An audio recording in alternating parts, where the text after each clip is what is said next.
आज मैं आपको 5 ऐसी कहानियां जो आपको अपने लक्ष्य तक ले जाने को मजबूर कर देगी।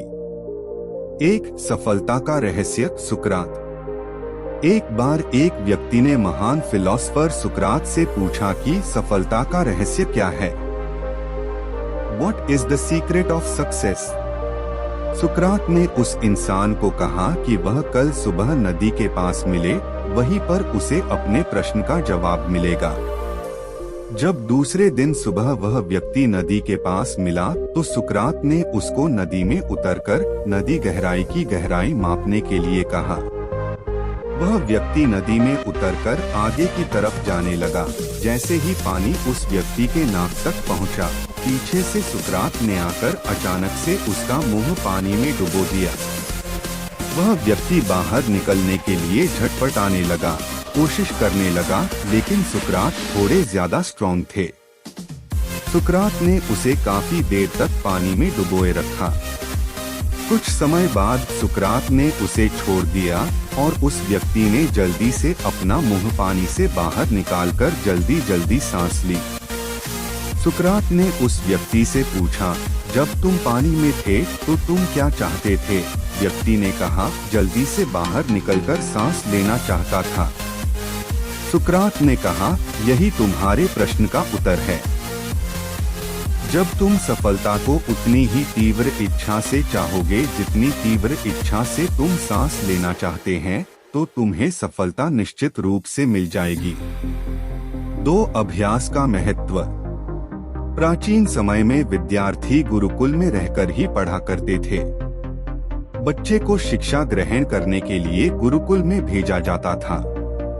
बच्चे गुरुकुल में गुरु के सानिध्य में आश्रम की देखभाल किया करते थे और अध्ययन भी किया करते थे। वरदराज को भी सभी की तरह गुरुकुल भेज दिया गया।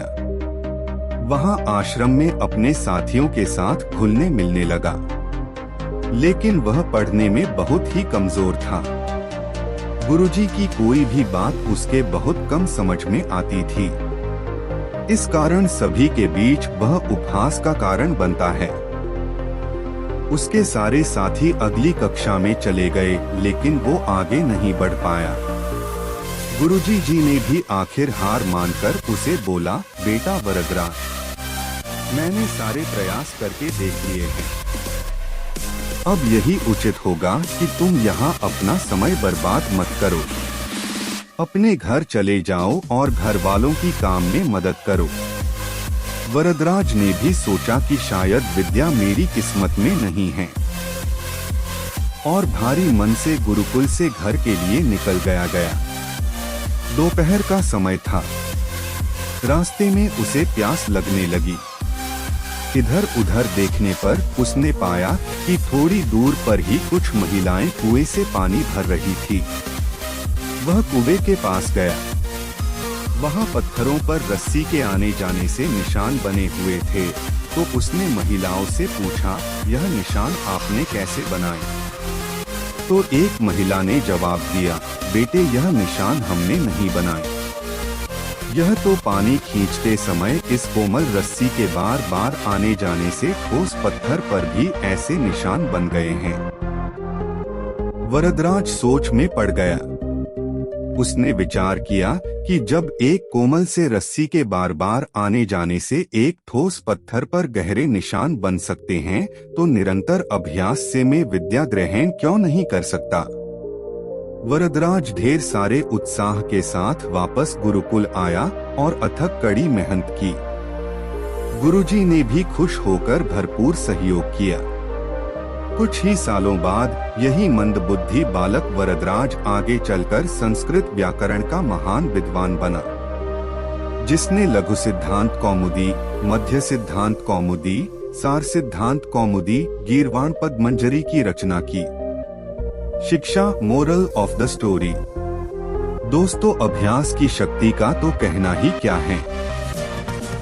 यह आपके हर सपने को पूरा करेगी। अभ्यास बहुत जरूरी है, चाहे वो खेल में हो या पढ़ाई में या किसी और चीज में। बिना अभ्यास के आप सफल नहीं हो सकते हो। अगर आप बिना अभ्यास के केवल किस्मत के भरोसे बैठे रहोगे तो आखिर में आपको पछतावे के सिवा और कुछ हाथ नहीं लगेगा। इसलिए अभ्यास के साथ धैर्य, परिश्रम और लगन रखकर आप अपनी मंजिल को पाने के लिए जुट जाएं। 3 अभिनव बिंद्रा की कहानी। ओलंपिक में भारत को गोल्ड मेडल मिलने से हर भारतवासी खुशी से झूम उठा।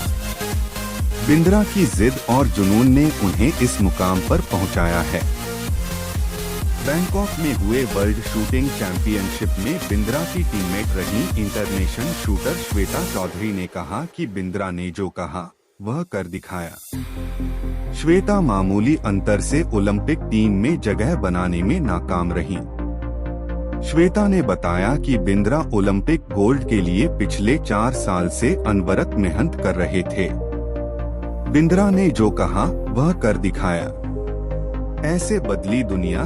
श्वेता बताती हैं कि एथेंस ओलंपिक के बाद अभिनव के व्यवहार में चेंज आया। एथेंस ओलंपिक में पदक हासिल न करने के बाद ही उन्होंने निश्चय कर लिया था कि वह अगला मौका बीजिंग ओलंपिक नहीं गंवाएंगे। एक स्मरण सुनाते हुए श्वेता ने कहा कि बैंकॉक में वर्ल्ड चैंपियनशिप के दौरान जब भारतीय टीम के अन्य शूटर शाम को शहर घूमने गए थे, बिंद्रा जिम में एक्सरसाइज कर रहे थे। शायद अभिनव को एथेंस ओलंपिक में पदक नहीं जीतने का सदमा ऐसा लगा कि उनके व्यवहार में काफी परिवर्तन आ गया। उसके बाद से वह रिजर्व रहने लगे। इसके पहले वह साथियों के बीच आकर हंसी मजाक करते थे। इसके बाद वह लगातार विदेशों में जाकर प्रैक्टिस करते रहे। अभिनव बिंद्रा, जिद और जुनून ने दिलाया गोल्ड। श्वेता ने बताया कि बिंद्रा ने स्वयं ही अपने लिए प्राइवेट कोच, पैथोलॉजिस्ट व फिजियो नियुक्त किया था। इसके बावजूद छोटी प्रतियोगिताओं में उनके मेडल न जीतने पर कई बार उनकी आलोचना भी हुई, परंतु उनको जानने वाले जानते थे कि अभिनव में वह क्षमता है जो वक्त आने पर बड़ी प्रतियोगिता में अवश्य दिखेगा। उनका टारगेट ओलंपिक ही था।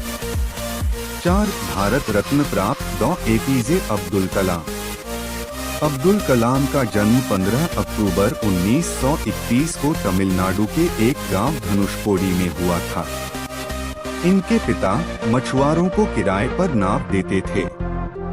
कलाम ने अपनी पढ़ाई के लिए धन की पूर्ति हेतु अखबार बेचने का कार्य भी किया। डॉ. कलाम ने जीवन में अनेक चुनौतियों का सामना किया। उनका जीवन सदा संघर्षशील रहने वाले एक ऐसे व्यक्ति की कहानी है जिसने कभी हार नहीं मानी तथा देशहित में अपना सर्वस्व न्योछावर करते हुए सदा उत्कृष्टता के पथ पर चलते रहे। 71 वर्ष की आयु में भी वे अथक परिश्रम करते हुए भारत को सुपर पावर बनाने की ओर प्रयासरत थे। भारत रत्न डॉ. अब्दुल कलाम भारत के 11वें राष्ट्रपति बने। वे भारत रत्न से सम्मानित होने वाले तीसरे राष्ट्रपति हैं। भारत के मिसाइल कार्यक्रम के जनक डॉ. कलाम ने देश को अग्नि एवं पृथ्वी जैसी मिसाइलें देकर चीन एवं पाकिस्तान को इनकी रेंज में लाकर दुनिया को चौंका दिया। एक बार एयरफोर्स के पायलट के साक्षात्कार में 9वें नंबर पर आने के कारण कुल 8 प्रत्याशियों का चयन करना था। उन्हें निराश होना पड़ा था।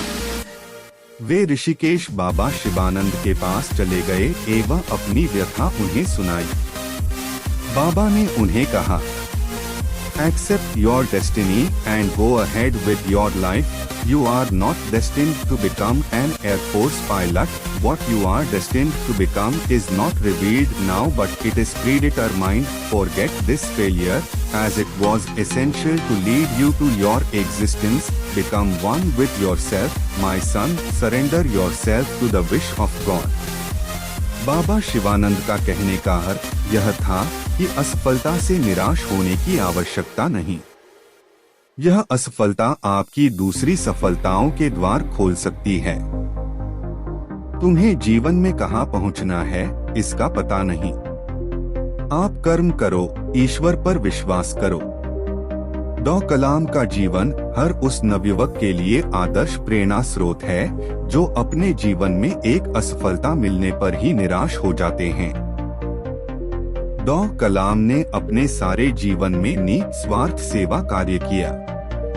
उनका राष्ट्र प्रेम और उनका देशभक्ति का जज्बा हर भारतीय के लिए सबक एवं प्रेरणा का पुंज है और हमेशा रहेगा। 5 महान गणितज्ञ रामानुजन धुन के पक्के। रामानुजन का जन्म एक गरीब परिवार में 22 दिसंबर 1887 को तमिलनाडु के इरोड कस्बे में हुआ था। उनके पिता एक साड़ी की दुकान पर क्लर्क का काम करते थे। रामानुजन के जीवन पर उनकी मां का बहुत प्रभाव था। जब वे 11 वर्ष के थे तो उन्होंने एस.एल. लोनी द्वारा लिखित गणित की किताब की पूरी मास्टरी कर ली थी। गणित का ज्ञान तो जैसे उन्हें ईश्वर के यहाँ से ही मिला था। 14 वर्ष की उम्र में उन्हें मेरिट सर्टिफिकेट्स एवं कई अवार्ड मिले। वर्ष 1904 में जब उन्होंने टाउन हाई स्कूल से स्नातक पास की तो उन्हें के रंगनाथा राव पुरस्कार प्रधानाध्यापक कृष्ण स्वामी अय्यर द्वारा प्रदान किया गया। वर्ष 1909 में उनकी शादी हुई। उसके बाद वर्ष 1910 में उनका एक ऑपरेशन हुआ। घर वालों के पास उनके ऑपरेशन हेतु पर्याप्त राशि नहीं थी। एक डॉक्टर ने उनका मुफ्त में यह ऑपरेशन किया था। इस ऑपरेशन के बाद रामानुजन नौकरी की तलाश में जुट गए। वे मद्रास में जगह जगह नौकरी के लिए घूमे। इसके लिए उन्होंने ट्यूशन भी किए। वे पुनः बीमार पड़ गए। इसी बीच वे गणित में अपना कार्य करते रहे। ठीक होने के बाद उनका संपर्क नेल्लौर के जिला कलेक्टर रामचंद्र राव से हुआ। वह रामानुजन के गणित में कार्य से बेहद प्रभावित हुए। उन्होंने रामानुजन की आर्थिक मदद भी की। वर्ष 1912 में उन्हें मद्रास में चीफ अकाउंटेंट के ऑफिस में क्लर्क की नौकरी भी मिल गई। वे ऑफिस का कार्य जल्दी पूरा करने के बाद गणित का रिसर्च करते रहते। इसके बाद वे इंग्लैंड चले गए। वहां उनके कार्य को खूब प्रशंसा मिली। उनके गणित के अनूठे ज्ञान को खूब सराहना मिली। वर्ष 1918 में उन्हें ट्रिनिटी कॉलेज कैम्ब्रिज का fellow of Trinity college Cambridge चुना गया। वह पहले भारतीय थे जिन्हें इस सम्मान पोजीशन के लिए चुना गया। बहुत मेहनती एवं धुन के पक्के थे। कोई भी विषम परिस्थिति, आर्थिक कठिनाइयाँ, बीमारी एवं अन्य परेशानियां उन्हें अपनी धुन से नहीं डिगा सकी। वे अंततः सफल हुए। आज उन्हें विश्व के महान गणितज्ञों में शुमार किया जाता है। 32 वर्ष की छोटी उम्र में ही इस प्रतिभाशाली व्यक्ति का देहावसान हो गया। दुनिया ने एक महान गणितज्ञ को खो दिया।